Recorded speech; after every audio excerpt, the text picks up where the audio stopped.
আসসালামু আলাইকুম সবাইকে। আরিফ একাডেমির আজকের এই ক্লাসে সবাইকে স্বাগতম জানাচ্ছি। আমি সুমাইয়া মাহবুব। আজকের এই ক্লাসে আমরা আলোচনা করতে যাচ্ছি পদার্থবিজ্ঞানের খুবই গুরুত্বপূর্ণ একটি টপিক, যার নাম হচ্ছে আলোর প্রতিসরণ। তো প্রথমেই আমরা আলোর প্রতিসরণের সংজ্ঞাটা দেখে নেব।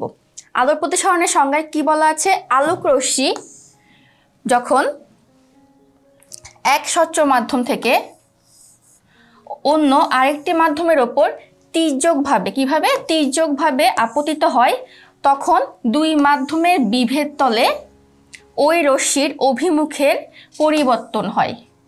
দ্বিতীয় মাধ্যমে আলোর রশ্মির এই রকম দিক পরিবর্তনের ঘটনাকে কি বলে? আলোর প্রতিসরণ।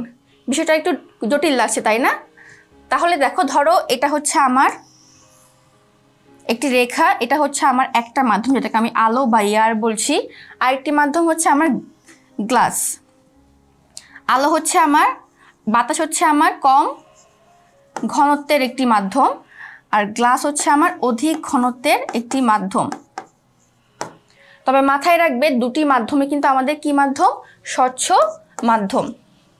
যখন আমাদের এক স্বচ্ছ মাধ্যম থেকে এই যে আলোক রশ্মি অন্য একটি স্বচ্ছ মাধ্যমে আপতিত হবে,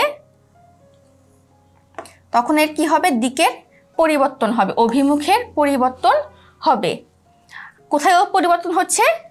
বিভেদ তলের। তখন দুই মাধ্যমের বিভেদ তলে, এই যে বিভেদ তলটা কি বলা হচ্ছে? দুটি মাধ্যমের বিভেদ তল। বিভেদ তল মানে কি? যে তলটি এই দুটি মাধ্যমকে আলাদা করেছে, এই তলে এসে আলোক রশ্মির অভিমুখের পরিবর্তন হবে। এটাই হচ্ছে আমাদের আলোক রশ্মির সংজ্ঞা।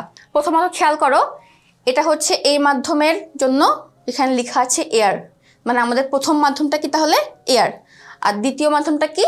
গ্লাস। আমি গ্লাস সিলেক্ট করে রেখেছি, তার মানে এটি হচ্ছে আমাদের গ্লাস। তার মানে এটি হচ্ছে আমার কম ঘনত্বের মাধ্যম, আর এটি হচ্ছে আমার অধিক ঘনত্বের মাধ্যম। তাহলে এবার হচ্ছে আমরা রে দিলাম। সুন্দর না? দেখো এখন আমার কি হবে? এই যে রেটা এক মাধ্যম থেকে আরেক মাধ্যমে আসছে, আসার সময় কি হচ্ছে?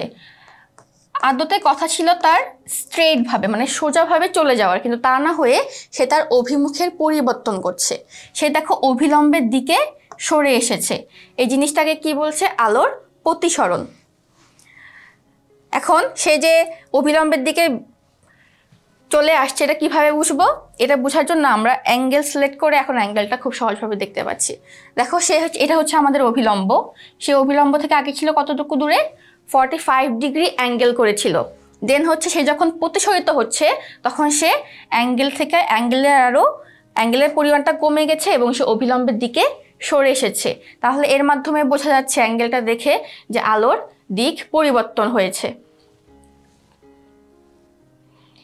এবার দেখো, আমি যদি এটাকে বেন্ড করি, দেখেছো? যদি আমি আলোর রশ্মি যতই এই অ্যাঙ্গেলটা বৃদ্ধি পাবে, মানে আপতিত কোণ যত বৃদ্ধি পাবে, আমাদের প্রতিসরণ কোণটাও তত বৃদ্ধি পাবে। দেখো আমি আরও হচ্ছে বাড়াচ্ছি, 75.1 করেছি। দেখো আমার প্রতিসরিত রশ্মির মানও বাড়ছে, কিন্তু আলো কিভাবে যাচ্ছে?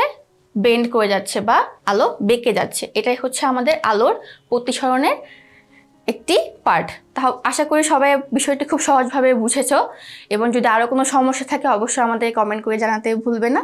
সবাইকে ধন্যবাদ। পরবর্তী ক্লাস দেখার জন্য সবাইকে স্বাগত জানাচ্ছি। আসসালামু আলাইকুম।